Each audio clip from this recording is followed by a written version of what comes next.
Would you like to learn the best way to hang out with your grandchildren, even if you don't live close to them? Well, stick around to this episode of Hanging Out with Popsy Guy, and I'll share a few tips with you. And it comes from practical experience. As you know, my wife and I are grandparents to six beautiful kids.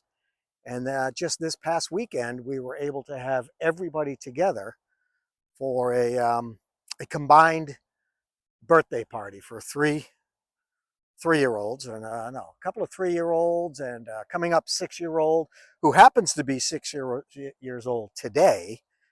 And we'll be in touch with her right after we finish this video. And that's what I like to talk to you about, is that Popsy Guy does not like FaceTime. I don't know if you're anything like me, but FaceTime is the answer in the 21st century to spending time with your grandkids if you don't live close to them. And we don't live close to all of our grandchildren. We live close enough to be able to jump in the car and make it within a day's drive, an 8.5 hour drive, but that's still not close enough. So we've learned how to use FaceTime more effectively. And as I said earlier in some earlier videos, I am not a big fan of seeing myself on video. Just not a big fan of it. I don't know if you're anything like me, but you don't like the way you sound. I certainly don't like the way I look. I still have that image of myself as that 17, 18-year-old kid with firm skin and lots of hair, and I didn't mind smiling. But over the years, that's kind of changed, so that when we get on video or do FaceTime, I'm the one that I'm hiding behind my wife. She loves it because she's not interested in looking at herself. She's not as vain as I am.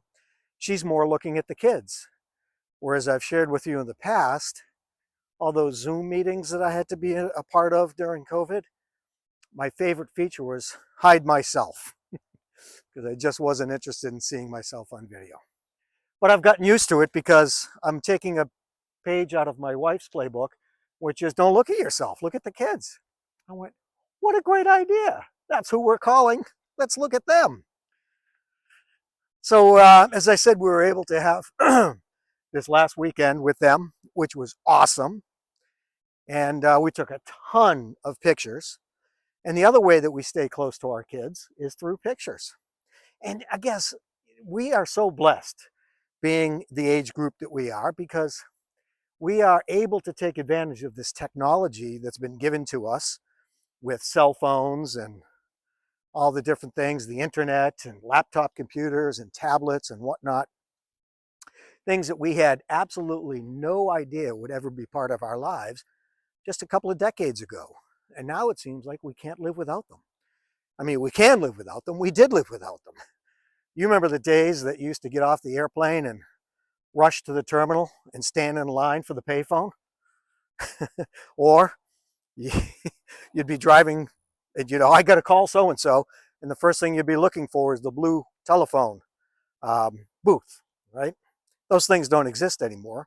We have enough technology and enough computing power in our pockets, to send a ship to the moon or into space. And we can't take those things for granted, because those are the tools that help us stay closer to our grandchildren. And something I've been doing that really kind of a blessing as well is all those pictures that we took over the weekend, I'm able to cast onto the TV through Amazon Photos, Google Photos, and put them in a sequence and just sit back and watch. And the nice thing that it does, if you're a declutterer like us, we don't call ourselves minimalists. We just get rid of a lot of junk that we don't need anymore. Photo albums. We had, and I'm sure you have them as well, tubs and tubs of photo albums of the kids when they were really small, right through till they left the house. Well, in a couple of moves, we had to get rid of all those tubs. We gave as many pictures to the kids as they wanted. And what we ended up doing, and this is brilliant, is I took pictures of pictures, the ones that we really wanted, and now I'm able to save those to my phone through Google Photos or Amazon Photos, and then pick those that I like, that we like, and cast them to the television. So if there's nothing good on TV, which is usually the case, we'll just sit there with a glass of wine and watch pictures of the kids and the grandkids. So that's what's one of the reasons, or one of the ways that we're able to stay closer to our kids, is through photos. But spending time, and this is the other thing I wanted to chat with you about, because you've asked, I know you have, you just haven't really put it in the comments yet. How often do you get to see your kids that don't live near you?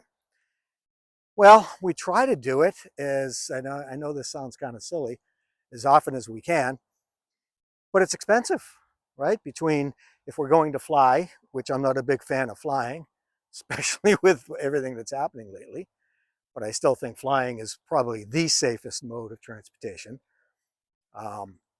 We try to see them, once every 6 weeks or so. Matter of fact, we're planning another trip up to East Tennessee to see my daughter and her family over the next couple of weeks, even though we just saw them last weekend. Because we can, only not because we have money, because right now we have flexibility.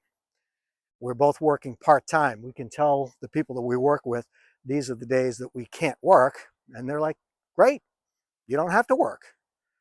We don't have to worry about paid time off. We don't have to worry about projects that are undone.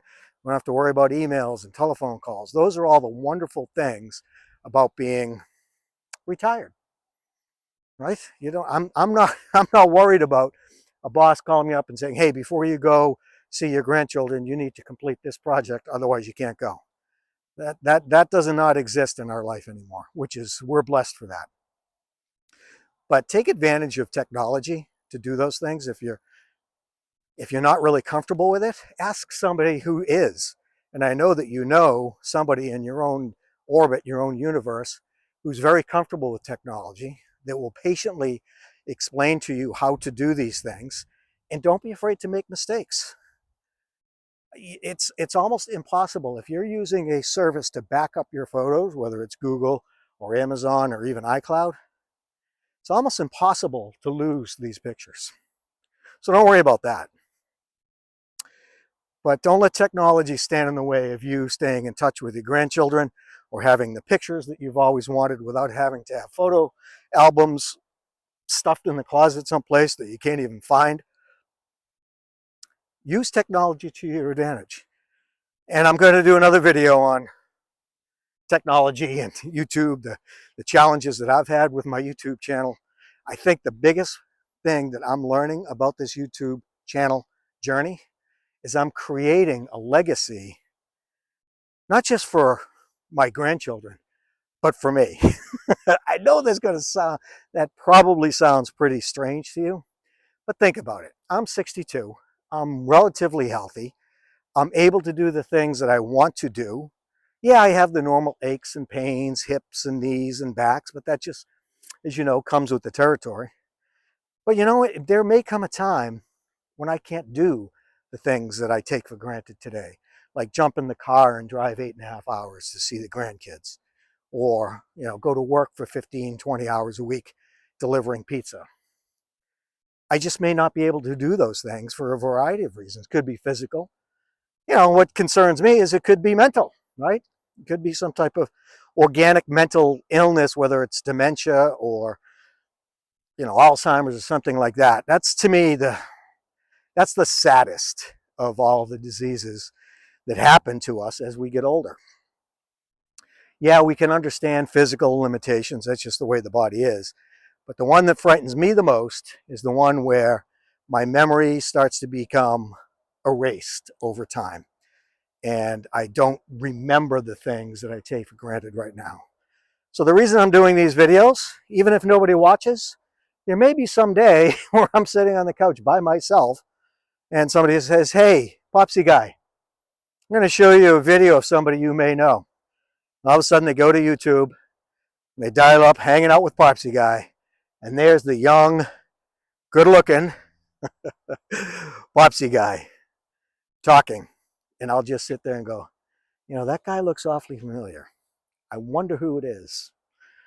But in all seriousness, that does cross my mind every once in a while. And the other thing that crosses my mind is that, hey, if I happen to leave this earth in an untimely fashion. Well, the kids right now who are too young to remember, like I don't remember my grandfather on my dad's side. He died when I was a baby. They'll be able to, at the flick of a button, on a TV or on a wall or on their wristwatch, whatever the technology is, they could say, hey, yeah, I remember hearing about this guy. And it'll just make me feel better knowing that they get a kind of a walking, talking version, not a old sepia brown picture of a guy that they never met before. So I know that's melancholy. I know that's kind of weird, but it's something that I'm going to address next time we get together about my YouTube journey. I know I've already done one, but I want to bring you up to speed on what's happening. Some of the things that I've learned that will help you, because I highly encourage you to start your own YouTube journey. And again, it doesn't matter if anybody's watching. It doesn't matter a whit. It's enjoyable, it's easy, and it's leaving a legacy, and it'll get you to talk about things that you didn't think you'd ever want to talk about to anybody else. But you and I know, because we do. We've lived a little bit longer than some of the people that were in our family, and we may not live as long as others, but we know we have something to share. And I want you to use this technology as a way to do it. All right, well, listen, I just wanted to share that with you. You get a chance to comment and share with me whether or not that resonates with you. I'd love it. I try to get to every single comment, and I absolutely love the fact that you folks, you're wonderful. You really are. I've gotten some heartwarming comments, some suggestions that I absolutely love. It just helps me to understand I'm not just talking into a camera, I'm talking to a friend. So if you don't mind, friend, write me back. Let me know how you're doing. And until next time, thank you very much for hanging out with Popsy Guy, and we'll see you then. Bye-bye.